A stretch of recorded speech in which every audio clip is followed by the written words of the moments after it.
Let's go through this. They pick up Robbie Ray, who's a left-hander. His numbers are inflated. I think that's putting it lightly. Slightly inflated. He's walking basically one guy per inning. Jonathan VR they pick up, who's a utility guy, can play all over the diamond. He got some speed, like I've been saying for 2 hours. A little bit of pop. If his bat gets hot, he can give you a little bit of pop. But he's an option for Montoyo, I think, more so later in games. Although you might have a different opinion. Maybe he's an option for an everyday guy, but I don't see it once Bichette comes back. And then who else? Stripling, Ross Stripling they pick up out of the Dodgers, who's another veteran arm, which his numbers I wouldn't say are overly flattering either. But take us through these deals and how you feel about them. Well, that's the thing. You can look at today, two different ways. And look, they did something.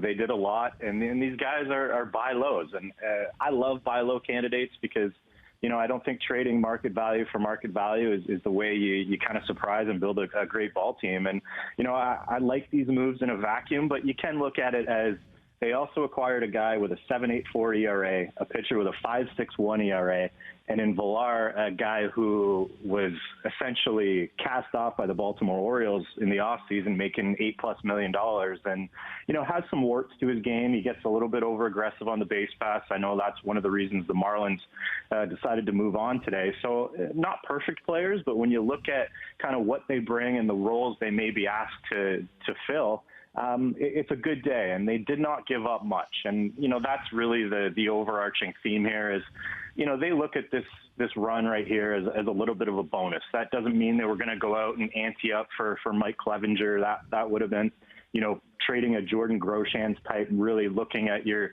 prospect depth in the minor leagues and really tearing that apart to do something that major. And what they were able to do was not give up much of consequence, add some kind of high upside guys that if Pete Walker has a fix for Robbie Ray, if he can figure out Ross Stripling's home run issues, these guys could both be potentially rotation pieces. And for Stripling, that's 2 years down the road. He's got a little bit of team control. So it's a little bit of a mixed bag, and we'll see how this turns out over the next month. But these guys do have a chance to play some pretty integral roles, and VR is going to be a guy that can step in for Bo Bichette over these next week or two, play a little third base, play a little second base, add a little speed late in games, play a little center field.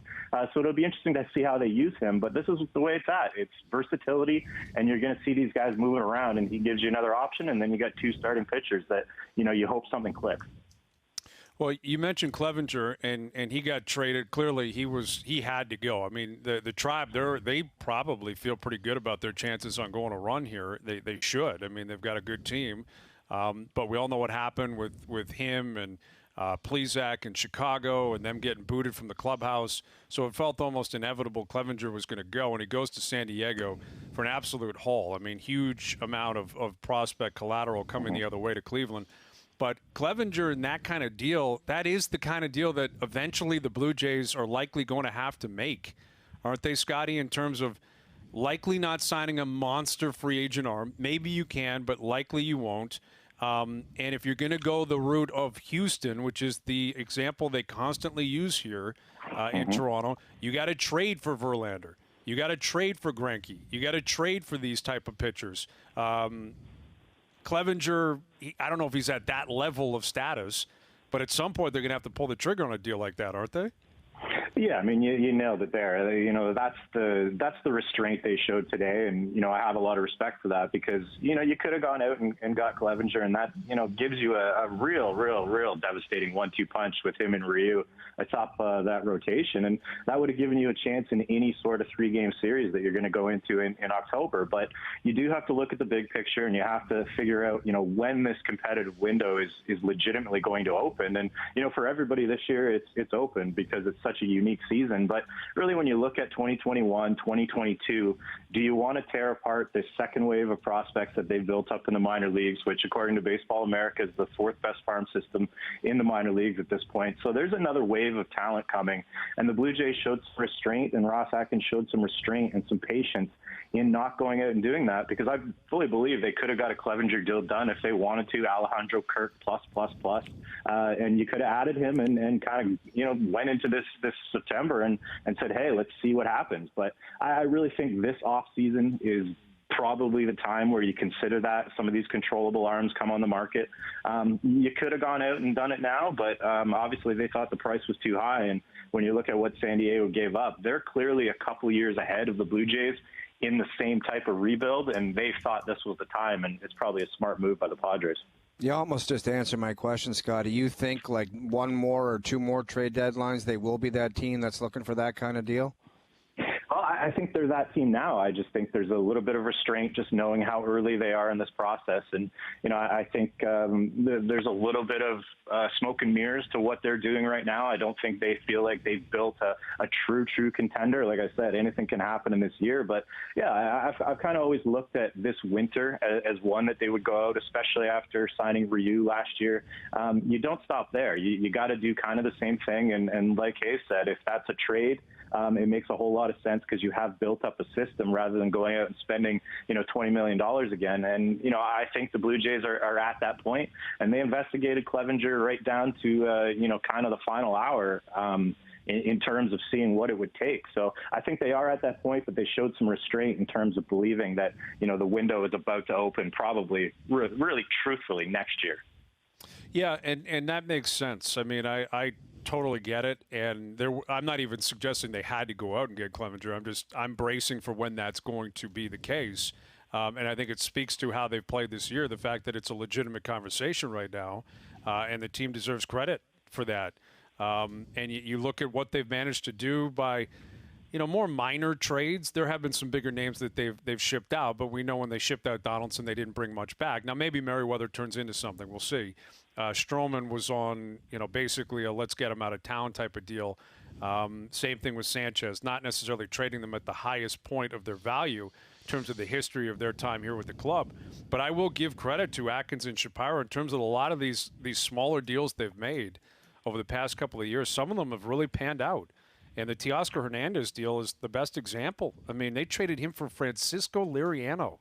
And he looks like a legitimate big league bat. I know we're still waiting to see if he can do it consistently over 162, and we won't be able to find that out this year. But, man, his numbers have been off the charts, Scotty.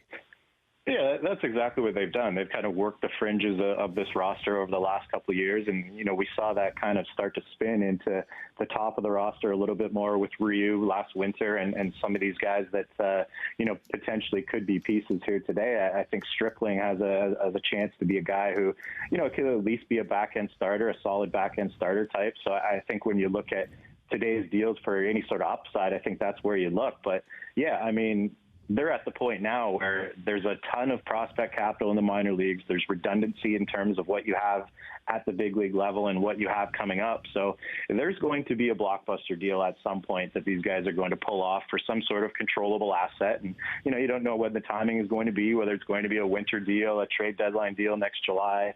But they're getting to the point now where the fringes of the roster have been built up, the depth has been built up, and they need a couple more impact players before you can probably look at this team like a New York Yankees, a Cleveland Indians, and they're on their way. And they've preached patience in the public eye over the last couple of years when some people got frustrated with the direction of this ball club, and you're starting to see that patience kind of pay off because you've seen the bullpen this year, a number of those young arms, Merriweather, Thomas Hatch, another guy they got in a real under-the-radar trade, and they've started to build up some real depth in this organization, and today's moves even just further that. So it's going to be an interesting September, and the Blue Jays as a team on the field have done exactly what they needed to do, keeping their head above water for the first half of this season and giving them a chance to make some noise in September and October. Yeah, I mean, it's been a pretty quality run for them lately, but also over the course of the whole season, considering everything that has been thrown their way. And I think they're bracing for Bichette to return, Giles to return, maybe Pearson to return and get back to where he was at, his first start anyway or during camp. And you got to consider that as well, right? Like you add those reinforcements into the mix, and maybe you're that much better of a club a month from now. Yeah, I think that's going to kind of tell the story of where things go in September. I mean, the fact they played so well without Bichette in the lineup, the fact that they've able to kind of overcome some kind of rotation woes for the first 3 weeks of the season, I think it's a credit to this team. And, resilient is the word that I keep hearing, and it's hard to disagree with that. And that's exactly what they need. They need Bo Bichette to come back. They need Bo Bichette to be the guy that he was, pretty much every single time he's been on the field for this ball club at the major league level. So, that's exciting for this team, being able to get him back, being able to get Giles and Romano at the back end of that bullpen would be a huge boost too. And, Giles is going to throw live BP tomorrow. So we could see him back as soon as a week from now if things go smoothly. So I think the timing of some of these guys coming back is going to align perfectly with this stretch run. And, you just hope that they're not too rusty and they don't have to knock some off for the last couple of weeks of September, because if you put Bo Bichette back at the top of that lineup and some of these reinforcements with the way Randall Grichuk and Teoscar Hernandez are playing, anything can happen in baseball, but this season is just so unique, and you get into a 3-game series, no matter which team it is, if it's the Houston Astros, the New York Yankees, a 3-game series, if you can get some good starting pitching, especially with Ryu in game 1, man, anything can happen. So, it's a fun time to watch baseball, and I think we've all kind of looked at this 60-game sprint, for what it is, and it's kind of been what we all expected. I think it's an exciting brand of baseball to a point. It'd be more exciting with fans in the stands, but the Blue Jays have done exactly what they needed to do, and they're in a good spot right now. Yep, that's 100% the truth right now. And they've got a game and a half up on Detroit, who I guess is technically chasing them right now in terms of that wild card position, but they got their sights on the Yankees at the same time. So they're looking both ways, but at this point they're in a good spot.